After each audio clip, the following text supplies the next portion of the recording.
Ce gâteau a une texture vraiment dingue, un peu entre le flan et le cake, mais malgré tout, il reste ultra moelleux et fondant. Et c'est ça qui le rend unique. Pour le préparer, j'ai utilisé 2 citrons bio entiers bien lavés que j'ai mis directement dans le blender avec la peau, juste sans les extrémités, et n'oubliez pas d'enlever les pépins. C'est ce qui donne ce goût très intense et légèrement amer que moi j'adore. J'ai ensuite ajouté 4 œufs, 80 ml d'huile de coco fondue de chez Prozis et de l'érythritol, qui est un sucrant sans calories, mais si tu n'es pas fan de l'amertume du citron, tu peux tout à fait remplacer par du miel, du sucre classique ou du sirop d'agave pour avoir un goût encore plus doux. J'ai complété la pâte avec de la farine de petit épeautre, un sachet de levure chimique, j'ai tout mixé dans mon blender pour obtenir une préparation bien lisse et ensuite j'ai versé dans un moule et enfourné 55 minutes à 165 degrés.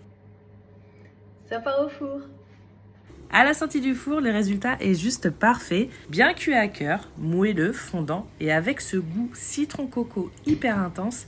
C'est un gâteau qui surprend par sa texture mais qui est vraiment délicieux. Et mon petit secret pour la dégustation, à la fin j'ajoute simplement une cuillère de yaourt grec nature sur le dessus. Ça apporte une touche de fraîcheur, ça rend la collation encore plus gourmande et ça équilibre super bien les saveurs.